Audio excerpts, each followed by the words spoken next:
से हम अनुरोध करेंगे कि आप भी हमारे समर्थन में हमारी मांगों को अब सरकार तक पहुंचाएं और उनको बोलिए कि ये लोग बिहार का इंजीनियर है, पगला नहीं है कि रोड पर बैठा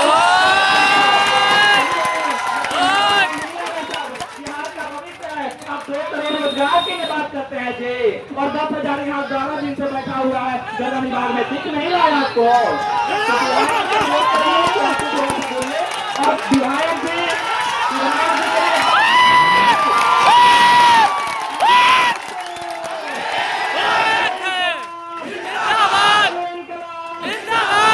और विधायक भी जो है हमारे ही क्षेत्र से पालीगंज विधानसभा,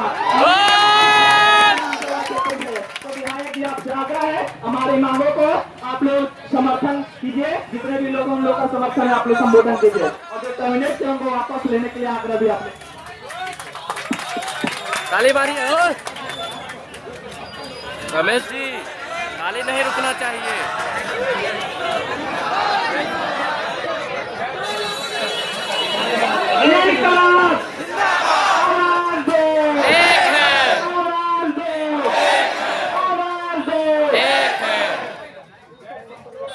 यहाँ पर मौजूद विशेष सर्वेक्षण संविदा कर्मियों के तमाम साथियों को, सभी नेतृत्वकारी साथियों को मैं अपनी तरफ से और अपनी पार्टी भाकपा माले की तरफ से आपका स्वागत करता हूं,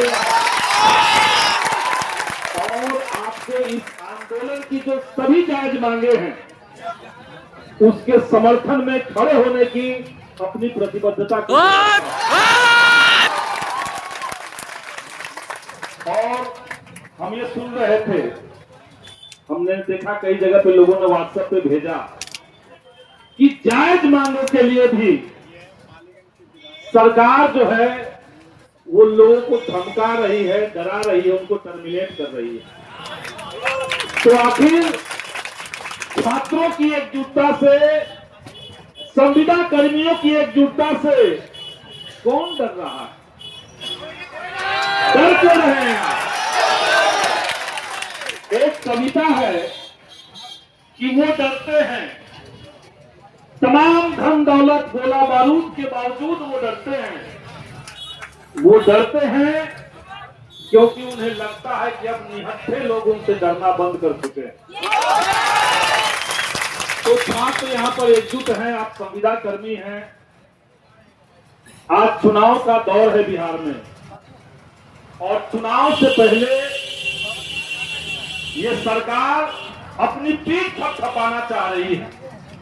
तमाम जो सर्वेक्षण अभियान चल रहे हैं वो ला करके सरकार अपना पीठ थपथपा रही है, लेकिन वो तमाम सर्वेक्षण जिनके कंधे पर रख दिया गया है उनकी कोई बात नहीं हो रही, उनकी कोई चर्चा नहीं हो रही है। सारे लोग संविदा पर हैं, और ये जो संविदा शब्द है ये इस दौर के लिए अभिशाप है। वो चाहे संविदा शब्द हो, चाहे आउटसोर्सिंग हो, ये शुद्ध रूप से कर्मचारियों का शोषण का एक रास्ता बना हुआ है। आप संविदा पे हैं, कोई अधिकार नहीं मिलेगा। कोई विरोध में आवाज उठाएंगे, किसी बात पे सर नहीं हिलाएंगे तो आपको निकाल दिया जा सकता है। इसलिए तो संविदा कर, और इसीलिए जो अधिकार आप मांग रहे हैं कि हमारा जो काम है वो परमानेंट नेचर का है। देश के सुप्रीम कोर्ट ने एक निर्णय दिया था कि परमानेंट नेचर का जो काम है उसके लिए आपको परमानेंट लोग रखने चाहिए। तो सर्वेक्षण का काम, जितने उससे जुड़े हुए कर्मचारी हैं, वो काम परमानेंट नेचर का है, वो हमेशा होता रहा है, वो कभी बंद नहीं होगा। तो उसमें जो कर्मी रखे जा रहे हैं वो फिर संविदा पे आप क्यों रख रहे हैं? क्योंकि कहीं न कहीं सरकार जो है वो गुलामों की फौज बनाना चाहती है। बिल्कुल बिल्कुल। लेकिन बिहार के नौजवान पढ़ाई लिखाई करके डिग्री लेकर के कंपटीशन से चयनित होकर के किसी भी सीमा तक हम लड़ेंगे, लेकिन हम गुलामी में अपना नाम नहीं लिखवा सकते। साथियों, कोई भी आंदोलन हो, सरकार का रुख क्या होना चाहिए? सरकार का रुख ये होना चाहिए कि आंदोलन करने वाले लोगों के नेतृत्व से उनके प्रतिनिधि मंडल से बात करके देखा जाए। आप पहले बात करते, जितना सक्षम होता आप मानते, नहीं मानते उसके बाद देखा जाता, लेकिन यहाँ कोई बात नहीं और सीधे सीधे आप लोग 56 लोगों को आपने निष्कासित कर दिया। आप चाहते हैं कि लोग डर जाएं, लोग डरेंगे नहीं। 256 लोगों को टर्मिनेट कर देना, आप समझिए कि ये बिहार के अंदर अंधेर गर्दी है, ये शुद्ध तानाशाही है, इसको हम लोग बर्दाश्त नहीं करेंगे। आपका सेवा काल जो है 60 साल करने की मांग, आप तय कर दीजिए कि 60 साल तक ये 60 साल बाद ये रिटायर होंगे, तो ये तय करने की मांग हम लोग कर रहे हैं। मांग कर रहे हैं कि जितने संविदा कर्मी हैं उनके काम काज के चरित्र को देखते हुए आप इनको परमानेंट कर दीजिए, ताकि ये संतुष्टि से ढंग से काम कर सके। यही तो मांग है। अभी तो हम नहीं कर रहे हैं कि हमारा पेमेंट 3 गुना बढ़ा दीजिए, हम तो ये मांग नहीं कर रहे हैं। लेकिन सामाजिक सुरक्षा, किसी भी काम में सामाजिक सुरक्षा ये बहुत जरूरी शब्द है।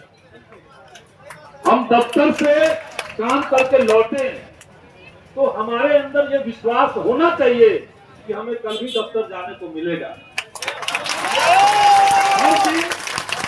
इस आशंका में कि कब निकाल दिए जाएंगे, अगर इस आशंका में आप कर्मचारियों को रखेंगे तो सरकार का ही काम नहीं होगा। तो इसलिए परमानेंट किया जाए, वाजिब मांग है। आप लोग की मांग है कि आने वाले समय में किसी तरह की बहाली आए तो उन तमाम बहालियों में आपका जो ये अनुभव इकट्ठा हो रहा है, इस अनुभव के बदले आपको अतिरिक्त अंक दिया जाए। ये तो होता है, कई सारे डिपार्टमेंट में ये हो रहा है। तो जब तमाम विभागों में ये हो रहा है तो भूमि सुधार और राजस्व विभाग क्या, उनको क्या सुरखाब के पंख लग गए? ये सरकार का खुद ही तय की है, ये प्रक्रिया अपनाया जाएगा। तो जब भी कोई बहाली आए, आप तमाम नौजवानों को उसमें मौका दीजिए, अतिरिक्त अंक दीजिए, ताकि इनका अनुभव का इस्तेमाल हो सके। यही तो मांग है।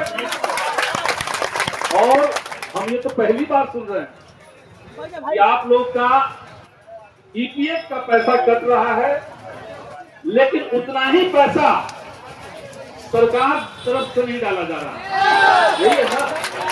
तो ये सीधे सीधे घोटाला है। ये अगर कर्मचारियों से पैसा आप लेते हैं, ईपीएफ के माध्यम से पैसा कटता है, तो जो काम देने वाले लोग हैं, ये केवल सरकारी नौकरी का नियम नहीं है, ये हर तरह के नौकरी का नियम है। ईपीएफ का मतलब ये होता है कि जितना पैसा हमारा कटा उतना ही सरकार को उसमें जोड़ना होगा, और दोनों जोड़ करके उसके ब्याज के साथ वो कर्मचारी को मिलेगा। अगर ये सरकार नहीं कर रही है तो आप खुलेआम लूट मचा रहे हैं।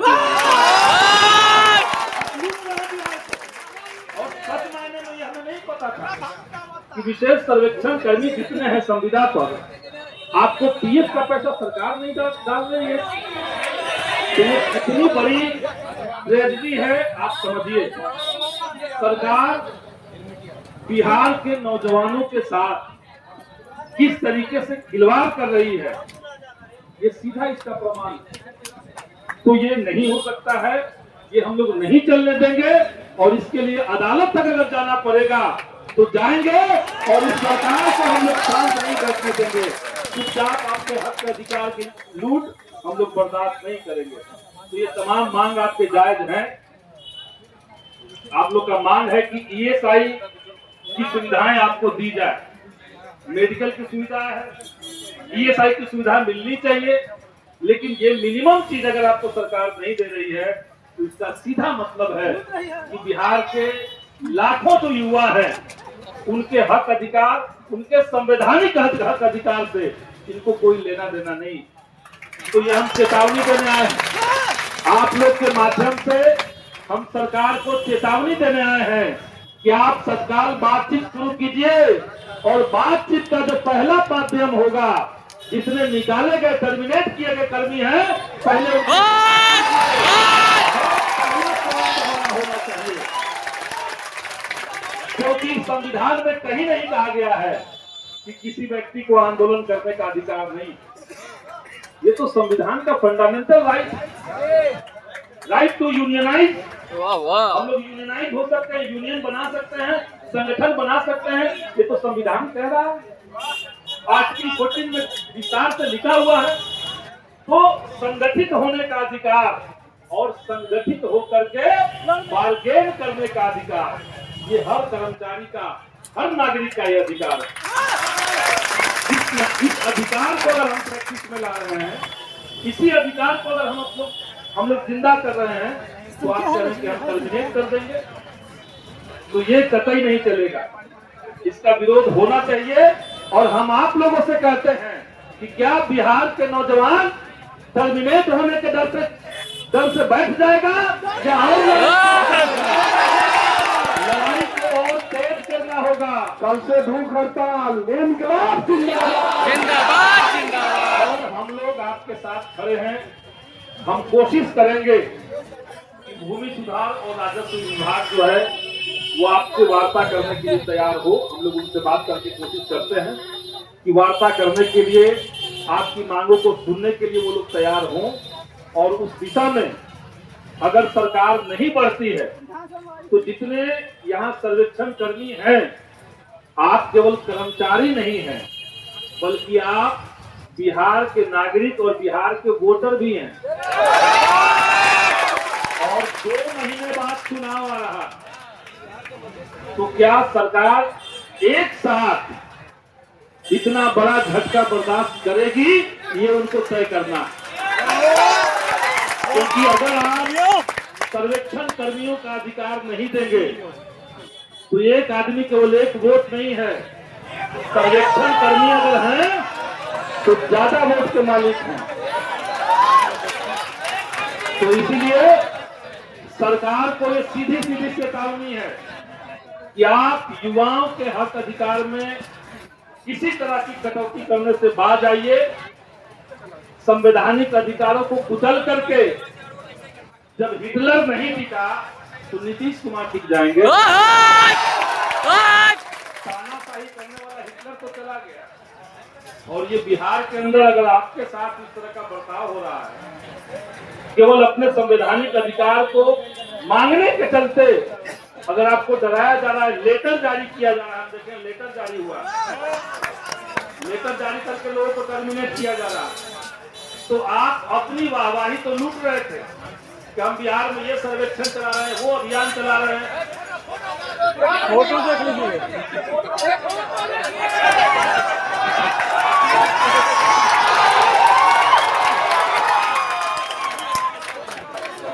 पेपर में छपाएगा कल। देखिए यहाँ तो फोटो लगा हुआ है धांधली का। कितने लोगों को कार्ड दिया गया, ज्वाइनिंग लेटर और अनाउंसमेंट कितना किया गया था, ये सब लोग जान रहे हैं। और जिनको आप ज्वाइनिंग लेटर सम्मान के साथ दे रहे हैं, उनको आपने तो ये बताया नहीं था कि आपकी नौकरी जो है वो कभी भी निकाल देने वाली नौकरी है, कभी भी टर्मिनेट कर देंगे, आपको पीएफ का पैसा नहीं देंगे, आपको ईएसआई अधिकार नहीं देंगे, आपको आगे बढ़ने का कोई रास्ता नहीं देंगे। ये आप कहते हो उसी समय तो हाथी के दांत खाने का और दिखाने का और, ये सरकार कर रही है। और ये हर बहाली में हम लोग देख रहे हैं। शिक्षक की बहाली आती है, बहाली निकलता है 80,000 और बहाली लेते हैं 40,000। तो अनाउंस तो 80,000 हो गया, बहाली लिया 40,000 और बाकी जो बच्चे हैं वो सप्लीमेंट्री रिजल्ट के लिए इसी तरह से आंदोलन कर रहे हैं। तो हर बहाली में गड़बड़ झाला, तो ये गड़बड़ झाले की सरकार है। अगर आपकी बात सुनती है तो ठीक है, अगर नहीं सुनती है तो हम लोग नारा देना जानते हैं कि बदलो बिहार और बदलो सरकार। ऐसा बिहार बने जिस बिहार में सबका हक अधिकार सुनिश्चित की जा सके। एक ऐसा बिहार बने जिसमें नौजवानों के खून पसीने की कमाई का कद्र हो। उनके खून पसीने की कमाई लूटने वाली सरकार नहीं चाहिए। तो हम सब लोग इसके लिए तैयार हैं। आप लोग का ये संघर्ष इसी तरीके से आगे बढ़ता रहे। हम हर संघर्ष में आपके साथ खड़े हैं। और अभी अगर विधानसभा सत्र चलता तो आप मानते कि विधानसभा के अंदर हम लोग इस सरकार का ही सीट बजा देते इस मामले में। तो थोड़ा भी और इंतजार करना है। अभी तो चुनाव होगा, उसके बाद सत्र चलेगा। सत्र में हमेशा नौजवानों के सवाल, युवाओं का सवाल, शिक्षा रोजगार का सवाल, ये हम लोग के लिए प्रमुख सवाल रहा। तो आप लोग का भी मुद्दा को लेकर के हम लोग संघर्ष करेंगे। फिलहाल हम कोशिश करते हैं कि भूमि सुधार विभाग जो है वो आपसे वार्ता के लिए तैयार हो। आप लोग लेकिन आंदोलन को तेज रखिए। यहाँ इतना ज्यादा संख्या में हो सके युवा एकजुट हो। और जैसे कार्ल मार्क्स ने मजदूरों के लिए कहा, कम्युनिस्ट मैनिफेस्टो एक किताब है कार्ल मार्क्स का, उसने मजदूरों को कहा कि तुम्हारे पास होने के लिए गुलामी के अलावा कुछ नहीं है और पाने के लिए पूरी दुनिया पड़ी है। ही हम तमाम संविदा कर्मियों को कहेंगे कि आपके पास भी खोने के लिए ये कुछ नहीं बचा है। ये एक टेम्पोररी नौकरी जैसा दे दिया सरकार ने, खोने के लिए कुछ नहीं बचा है और पाने के लिए सम्मानजनक नौकरी बैठा हुआ है। सम्मानजनक नौकरी के लिए आप संघर्ष कीजिए, आगे बढ़िए। हम लोग आपके साथ हैं। बहुत बहुत धन्यवाद, बहुत बहुत शुक्रिया। इनकलाब जिंदाबाद।